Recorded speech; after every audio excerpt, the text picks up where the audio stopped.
Hello everybody, we're back here on the Hunter Call of the Wild. Well, not actually on the Hunter Call of the Wild, on their website, reading off the patch notes to today's update. This is all the patch notes for the brand new scopes and reticles update. So let's get into it, because there's actually a lot of stuff in here that got fixed that I did not realize was getting fixed. There's also some changes that I was not aware of. So let's get into it. You guys will not want to miss it. Leave a like on the video if you haven't. But to start off the patch notes, it says new features and improvements. All telescopic sights can now have their reticles customized. So any scopes in the game can be customized.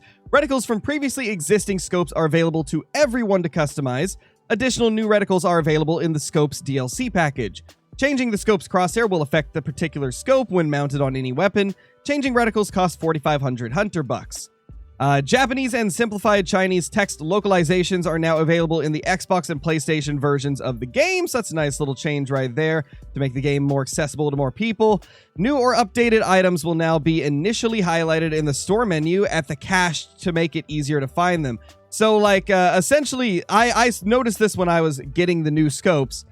Essentially, what it does is if you have new DLC items, or I guess newly unlocked items probably as well, the items will be pushed to the top of the list in the store so that you can find them easier, which is a cool little feature. I like that. It makes it very easy to find your newly purchased DLC items whenever you buy a DLC. POI icons have been adjusted to improve consistency and clarity. We've seen this throughout the early access. The icons of tents and stands and stuff like that are a different shape than like outposts and lookout towers, which does help with like being able to quickly identify what type of structure it is. And here's something that you guys have been talking a lot about. The Gondar rifle has been changed to cover class 9 animals. So it's now a classes 4 to 9 rifle instead of 4 to 8, which is so nice. This is going to make it viable for things like tigers, yak, Cape buffalo, etc., etc. It's going to be a really fun rifle to use for them. They even say right here, it's time for a tiger hunt. I agree. It's time for a tiger hunt with the Gondar rifle. We've removed the Picatinny rail and rear sight from the Caversham 12-gauge shotguns to improve sight picture and visibility when aiming with the bead sight. This is massive. That is one of the things I've always hated about those shotguns, is the fact that it had the rail on them at all times, even when it wasn't needed. So this is actually really cool. You can guarantee I'm going to use these shotguns a bit more now because they are really nice looking shotguns. And it was a shame that they just didn't have the best sight picture before.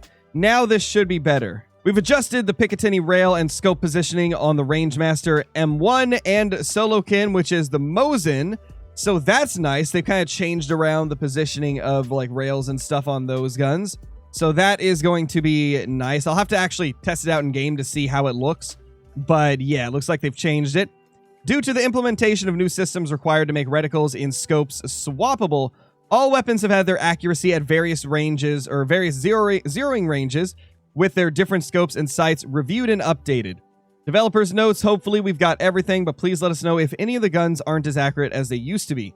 So it looks like they did some changes to the accuracy of weapons, and yeah, if you guys find any issues with them, be sure to report it.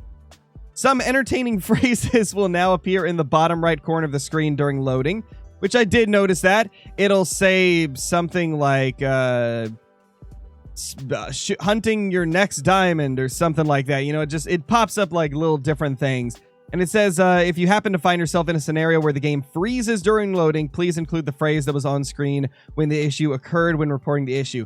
The reasoning that they want you to do that is, I would imagine, because like different phrases probably pop up during different stages of loading. So it helps identify like what stage of loading the game like had an issue at. So yeah, that's nice. I can see why they did that. It's probably to make it a little bit easier to identify issues with freezing while loading. We've comprehensively restructured how the game handles audio data to improve stability and consistency. Which honestly, that's a good change, because there have been audio issues in the game for probably 1.5 to 2 years now, where some audio would only pop up on like one side of your headphones, or it would appear on the wrong side, or stuff would overlap and sound kind of strange. So that's nice that they've done some messing around with the audio. We've changed the colors used for players in multiplayer to make it easier to differentiate between them. So I haven't done any multiplayer yet, but I assume that this is going to be like on the map. It probably changed the different colors. We're going to have to get used to that because it used to be the pink was always the color of the host. So I'm curious if that's still going to be the same. Multiple animation improvements for several animals were added. They will now move more naturally. This change affects the following animals: alligator, moose, bears, Cape buffalo, European rabbit, raccoon, wild boar, all deer, Cape buffalo, Pathiti ibex, puma, and snow leopard. So I haven't noticed these yet, but I will definitely pay more attention now that we know that this is a thing. Gameplay: animals should no longer appear out of thin air when exiting a structure, such as a tripod. Okay, so that was a bug that people were using to essentially get animals to appear next to them unspooked, even after like the spook changes and stuff. So they just patched up that. For audio, if a player walks through several bushes all at once, the bush rustling sound effect will now stop correctly instead of continuing to play. Thank you. This was a very annoying bug.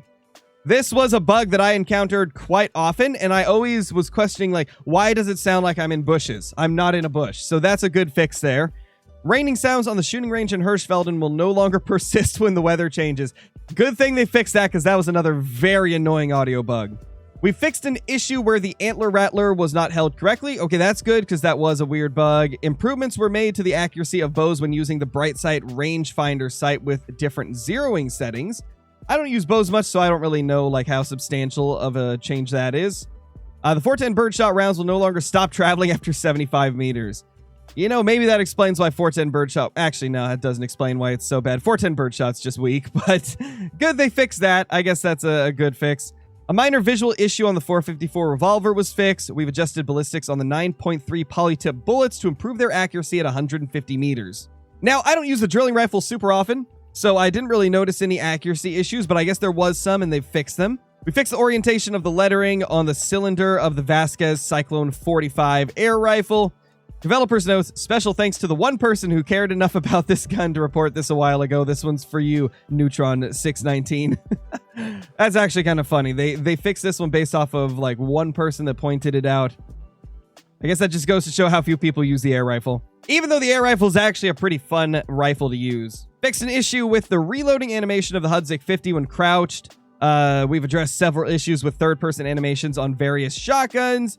Iron sight on the King 470 dB will now reflect the current zeroing range incorrectly. Okay, that's a good change because sometimes you'd swap the zeroing and like when you'd be at 150, it would say like 75. I don't remember the exact ranges that the 470 zeros to because I barely use it, but you get what I mean. Like it was displaying the wrong number on the sight than like what it was actually zeroed for. We fixed an issue with the texture on the chamber of the 7mm Regent rifles. Iron sight alignment on the Virant 22LR was fixed. Okay, that's huge because the sights have always been a little wonky and weird looking. So I'm actually curious to use the Virant without a sight now just to see what that's like. We fixed the ladder sight on the Gondhair rifle to use the correct zeroing settings again. Okay, that's good. Fixed an issue where weapons would appear to be endlessly reloading when viewed in third person if the player carrying the weapon was knocked out and respawned while reloading. Okay, I have ran into that bug before when playing with, I believe, Brobra, so good to see they got that fixed. Crouching or going prone with the Rolliston 45 no longer causes issues with the camera. I don't really use the Rolliston, so I had no idea that was a thing, but I guess it was. If a player does not have any ranks of the Lightning Hands perk, reloading the Tsurugi LRR 338 will no longer cause issues with the camera. The Red Raptor Reflex sight can now be used with the Rhino 454 as intended. Oh my gosh, that's sick. That's sick. So I guess it wasn't usable on there originally, and now it is, so that's a good change. We fixed an issue with the reload animation on the Coleman 22H. We've addressed an issue where the audio for firing a Zarza or Arzina rifle might be out of sync when firing the last round in the magazine. I use those rifles so much, especially the Arzina 300. So I ran into that bug quite often. Good to see they fixed that. Players cannot command their dogs while in outposts anymore. The good boys and gals would not respond anyway, so they just changed that because I guess they wouldn't work anyway when you were in an outpost, so they just made it so you can't even call them while in the outpost in the first place. Animals should be better at turning now, which makes them less likely to run into the water. Thank you. Oh my gosh. That's good. That's really good. I know so many of you watching this video right now have ran into issues where animals just constantly want to run into the water if you shoot them in a drink zone. Some species are worse than others, like whitetail love to dive in the water for some reason. Good to see that they've took a little bit of time to throw some attention towards that direction and hopefully get that issue fixed of animals diving into the water. We fixed an issue with the Bengal tiger's idle animation. European rabbits will no longer fly away if shot while trying to enter their warrens. Their warrens. Do they mean burrows? Or is warrens just like another word for burrow? Well, either way, let's just move along. Bengal tigers will no longer look away from the player just before mauling them. We fixed an issue with Merriam turkey feathers not rendering properly. Unconscious players will no longer visibly blink. Okay, that was a very creepy bug. We fixed an issue that made all animals less reactive to certain players in multiplayer. That's good. Hold on. That's actually kind of huge for multiplayer. So one of the issues that multiplayer has always had is that for some reason, some people would be able to get a lot closer to the animals in multiplayer than others. Like I had some multiplayer servers that I joined in on where I was able to get within like 40 or 50 meters of animals before they started to notice that I was there. And that's like sprinting up to them. So if that's fixed, that's actually pretty huge for multiplayer. We've resolved a problem where players using the Windows Store edition of our game couldn't join their friends' multiplayer games via invitations, even when those friends were also on the Windows Store version. We fixed an issue that previously stopped players using the Windows Store version of the game from inviting their friends to join multiplayer games if the server was hosted by someone using either the Epic Games Store or Steam version. We fixed a crash that could occasionally happen on Xbox when joining voice chat in multiplayer after previously having the application suspended. So some nice little multiplayer fixes. I don't think it's going to make multiplayer like back to the state it was in a few years ago, but it's a step in the right direction at least. Now for missions, rotating the map will now correctly progress the objective during the Something Wicked This Way Comes mission on Mississippi Acres. For the UI changes, when switching to True Score on the harvest screen while X-ray view is enabled, the view will now zoom in on the antlers again. We fixed an issue where the downloadable content menu did not update frequently enough on Xbox and PlayStation. We've removed a confusing controller disconnected message that would appear on PlayStation after switching profiles. Rotating mission items while inspecting them should be smoother now. Recently purchased DLC will no longer show up in the recommended DLC list. The customization item, formerly known as Christmas Red Laminate Wood, has been renamed to Christmas Red Carbon Fiber to reflect the fact that it looks like carbon fiber. I don't know if they did this based off of what I said, but when this first released, I kept saying that this did not look like laminate wood. It looked like carbon fiber. So that's really nice that they've made that change because it literally is carbon fiber. It's a carbon fiber skin. So it's nice to see if they finally gave it the correct name. To be honest, I didn't think they'd go back and change that because like it's just a name of a skin. It didn't seem like it was like super urgent to change, but it's super nice that they did because that was something that drove me crazy was that it wasn't called carbon fiber. So thank you for that. And the final little group of changes here for the system. When launching the game during installation on a console, players will now receive a warning pop-up indicating that the game is still installing and that only limited content is available. For Xbox users with a large number of achievements, we resolved a problem where the autosave function could occasionally stop working upon loading into a reserve. That's a good fix because that's a bad bug right there for sure. We made additional improvements to memory management to improve game stability. Okay, that's nice. We fixed a crash that could happen when attempting to fire a bow at a shooting range without any arrows loaded. We've addressed an issue where the game could unexpectedly crash if a player was using the Windows Store version signed out of their profile while playing the game. So that's it, guys. That's actually a lot of fixes. That's really nice. So many bug fixes, so many changes and improvements. That's just a great update, man. That is a great update. Now, of course, I didn't read the top stuff here because we've already done a video going over the scopes, crosshairs, and improvements to the Fox Pro. I just wanted to read off the bug fixes and stuff like that primarily.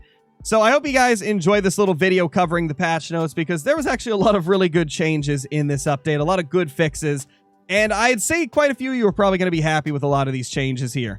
Thank you guys so much for watching. Consider subscribing if you're new. Hit the like button. Leave a comment letting me know what you think of this update. And yeah, I'll see you guys in the next one. Peace.